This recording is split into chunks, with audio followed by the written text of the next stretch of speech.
Abnous, votre parti pris international, Sénégal, on attendait évidemment avec impatience les résultats des élections législatives, la rupture par la démocratie. Oui, ça y est, on peut considérer que le PASTEF, les patriotes africains du Sénégal pour le travail, l'éthique et la fraternité. Vous vous souvenez, Bassirou Diomaye Faye, en mars 2023, avait gagné avec plus de 54% des voix l'élection présidentielle, 10 jours seulement après être sorti de prison pour son opposition à Macky Sall qui voulait garder le pouvoir.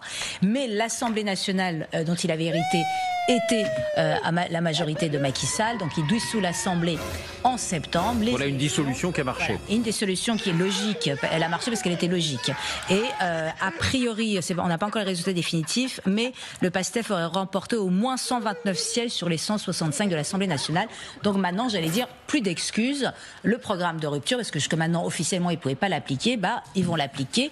Et moi, ma grande question, c'est que oui, effectivement, c'est par la démocratie. Alors, il y a eu des échauffourées, ça s'est un peu battu entre des groupes opposés. D'ailleurs, Ousmane, parce que Ousmane Sonko, qui est le fondateur du PASTEF, qui est le Premier ministre de M. Faye, lui, il a appelé, tranquillement, en plein milieu de la campagne, à la vengeance proportionnée.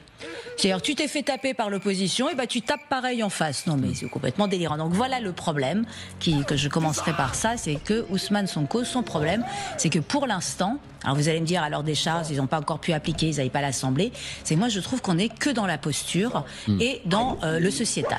Et le sociétal, c'est très bien, mais c'est moins bien quand je vais vous apprendre cette chose très triste, il n'y a plus de laïcité au Sénégal. Voilà, moi c'est quelque chose qui m'attriste. Depuis octobre 2024, le nouveau gouvernement a décidé de mettre fin à l'interdiction des signes religieux. Concept occidental. Oui, mais concept français, qui a concept cours occidental. depuis l'indépendance au Sénégal, depuis 1963, parce que le premier président c'était Léopold Sédar Senghor, catholique, élu à plus de 85% dans un pays à majorité musulmane. Et aujourd'hui, à partir d'octobre, de la dernière rentrée, le voile, la croix et les perles sacrées sont autorisés à l'école. Et la justification d'Ousmane Sonko dit au fait la limite, vous voyez, de cette rupture. Voilà comment il le justifie le 30 juillet dernier.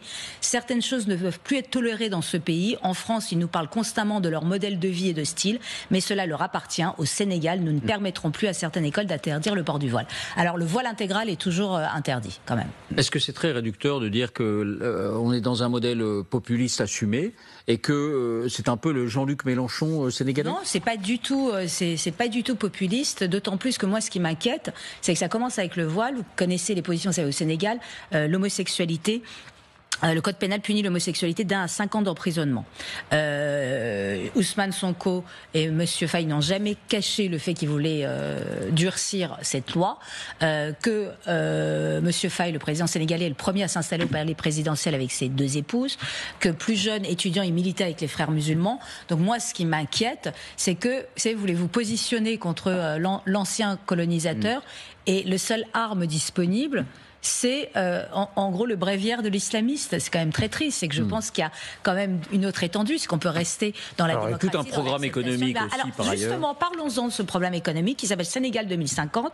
Alors c'est pour faire, je cite, du Sénégal un pays souverain, prospère et juste, tripler le PIB par habitant, réduire la pauvreté en misant sur la croissance pour faire baisser le déficit budgétaire, en insistant sur la volonté de briser la dépendance et le sous-développement. Moi je veux bien, mais dans un pays où 4 Sénégalais sur 10 touchent moins de 1,25 $ par jour et le malheur de la rente pétrolière qui vient de leur tomber dessus. Ils vont bientôt exporter 100 000 barils par jour. Ça veut dire quoi? Ça veut dire que comme le malheur du pétrole, quand vous avez tant de pétrole, il va se passer quoi? Toutes les autres industries vont mourir à petit feu. Et ce qu'il faut pour relancer le Sénégal, c'est les manufactures. Mais si la main-d'œuvre est abondante, le problème, c'est que les salaires sont élevés. Donc est-ce que ça peut fonctionner? Ça, plus. Et d'ailleurs, dans le Sénégal 2050, le projet, pas un mot sur les hydrocarbures. Ça n'existe pas, parce qu'ils ne savent pas encore quoi en faire. Vous voyez? Donc ça commence à se compliquer. Et moi, ce que j'ai peur, c'est vraiment ça. C'est qu'on soit...